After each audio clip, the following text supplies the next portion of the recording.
আজকে খাবারের লেট হয়েছে, আরামকো চেক করছে, এটা নাসির কোম্পানি, জাফরা সৌদি গ্যাস প্ল্যান্টের কাজ।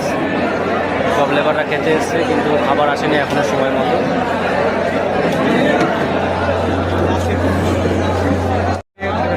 ভিডিও বানানো যায়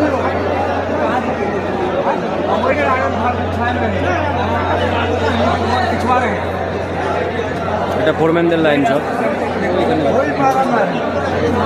আজকে খাবারে 1 ঘন্টা লেট হয়েছে, সবাই কাজে থেকে এসছে খাবার খাবে, অতএব এখানে একটু অট্টগোল আওয়াজ শোরশরাবা চলবেই।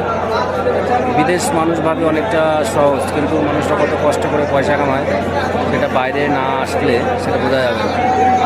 এর নাম বিদেশ, পয়সা আছে কিন্তু একটু খাবারের কষ্ট প্রথম তো হয়। এটা নতুন ক্যাম্প হচ্ছে, তো মানুষের সকালে নাস্তা খেয়ে গেছে এবং এখন 12টা বাজে, এখনও খাবার আসেনি, ওই জন্য একটু শোরশরাবা চলছে। খাবার আসবে, আরামকো চেক করছে খাবার পার্সেল হয়ে আসে। এখনও এখানকার ম্যাচ চালু হয়নি, ম্যাচ হলটা চালু হলে পরে কোনো সমস্যা হবে না।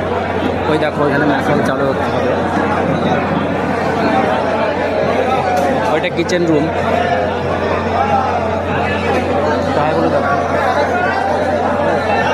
হাই দেখো